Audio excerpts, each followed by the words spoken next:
Je vous l'avais dit, ils risquent d'être très inspirants tous les deux. J'ai quand même envie de vous présenter un tout petit peu plus longuement Fernand Dansereau, parce qu'on l'a moins entendu à la radio, à la télé, qu'on a entendu M. Lacourcière, dont on boit toujours les paroles.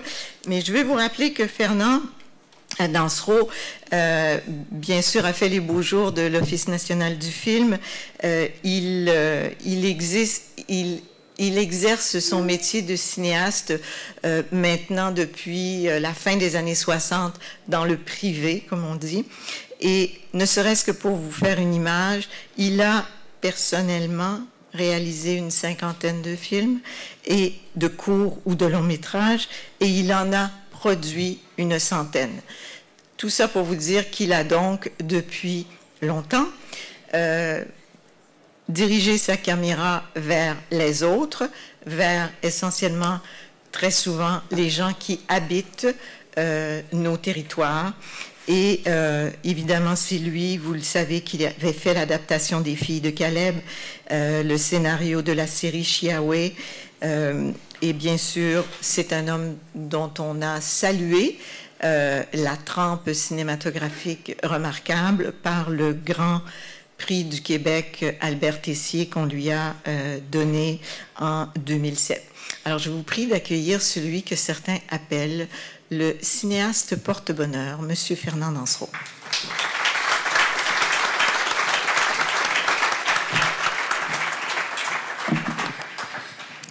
Je voudrais remercier d'abord Solidarité Rurale de m'avoir invité. J'étais un peu surpris de ça. Je me suis demandé pourquoi. Et c'est sans doute lié à l'espèce de réflexion que je poursuis sur la question de l'environnement. Il faut que je vous dise que je suis un peu inquiet pour mes petits-enfants.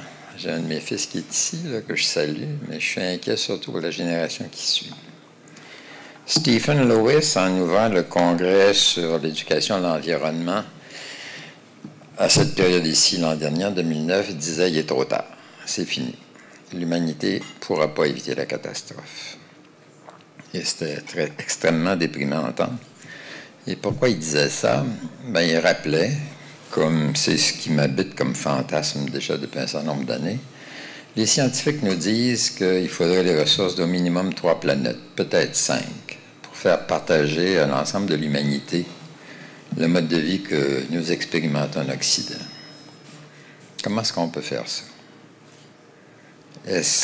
Comment est-ce qu'on peut espérer que les grandes masses humaines acceptent de changer de mode de vie?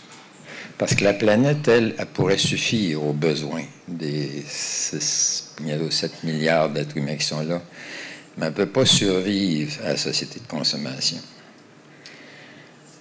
Imaginez-vous une solution, vous, à ce problème-là. Vous voyez le BRIC, ce qu'on appelle les pays émergents, commencer à s'établir, puis à vouloir aussi s'emparer des ressources. Qu'est-ce que c'est, les solutions? L'humanité a toujours réglé ce problème-là, le partage des ressources, par la guerre. C'est comme ça qu'on s'est approprié des ressources. Puis, au fond, en Occident, on vit depuis minimum 3 siècles là, sur les fruits de la colonisation.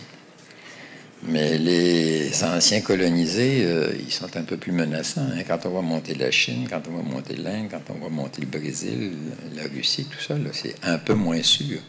Vers quoi s'en vont nos petits-enfants?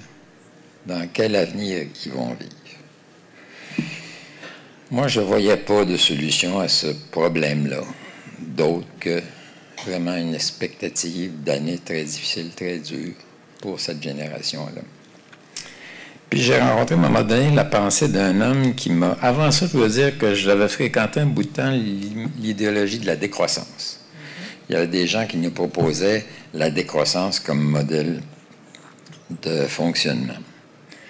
Et à la longue, j'ai essayé de m'intéresser à ça, mais à la longue, je ne suis pas arrivé à vraiment y croire. D'une part, parce que ça me semble inhérent au processus vital même d'espérer la croissance, puis je ne vois pas comment on amènerait des masses humaines à laisser de côté l'idéal de croissance. C'est vraiment, au contraire, il faut leur proposer un autre idéal de croissance.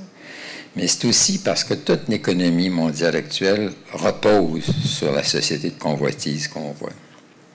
Chaque heure de télévision vous propose 18 minutes de publicité.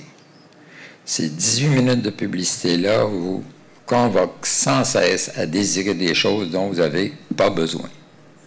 Et toute l'économie mondiale repose sur le fait que vous allez obéir à ça. Quand la consommation chute aux États-Unis, la crise mondiale existe. Comment on va sortir de ça? Là-dessus, il y a un sociologue qui s'appelle Edgar Morin, puis d'autres après qui ont parlé d'une métamorphose nécessaire.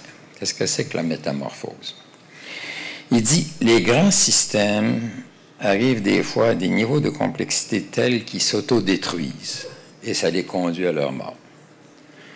Mais il dit, parfois, c'est pas ça qui arrive. Parfois, la crise devient tellement grave que le grand système se transforme. Il installe un métasystème qui va changer la réalité. Alors, il donne des exemples. Par exemple, les petites villes grecques, au 4e siècle avant Jésus-Christ, étaient assaillies par les Perses.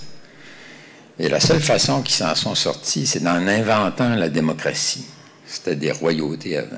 Mais c'est par la démocratie qui a été inventée qu'ils sont allés chercher les ressources dans le peuple qui ont permis de résister à l'invasion perse. De même manière, après la guerre de 14, les Allemands sous la République de Weimar sont coincés dans une situation politique absolument impossible pour eux, une situation économique. Et c'est de là que naît le nazisme. Hitler se lève, propose une nouvelle définition de la situation, et tout à coup, la métamorphose se produit et un régime très puissant se lève. Parce que Morin a dit que la métamorphose n'est pas toujours positive, des fois négative, mais c'est une transformation du système. Moi, j'ai vu de mon vivant 2 fois, peut-être 3 fois, des métamorphoses comme ça. J'étais jeune homme, comme M. Lacourcière, sous Duplessis. Encore tout jeune. Puis, le cléricalisme, ce régime politique-là, nous noyait l'horizon de façon aussi noire là, que ce que les jeunes peuvent ressentir aujourd'hui. Il n'y avait rien, je me rappelle, dans les années 50, moi j'étais journaliste au Devoir, on luttait, le Devoir était assailli, il restait que 13 000 lecteurs. Puis on se battait avec tous les espoirs de la jeunesse, mais c'était très, très, très noir l'horizon. Puis tout à coup, la métamorphose s'est produite.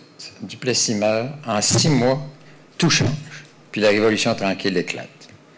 Puis on s'aperçoit que cette révolution tranquille-là ouvre toutes sortes d'horizons, libère toutes sortes d'énergies, rend toutes sortes de possibles, désirables, possibles.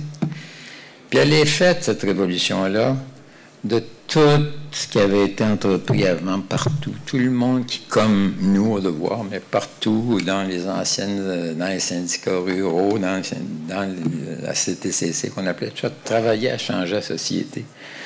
Et tout à coup, le Québec s'était trouvé une nouvelle âme. Puis là, il y avait des choses possibles. Puis j'ai vu ça se passer une deuxième fois avec l'Expo. Quand Drapeau a proposé l'Expo à Montréal, il nous a aussi proposé une espèce d'objectif absolument fabuleux. On est entré là-dedans, puis ça a développé une énergie qui fait un renouveau extraordinaire.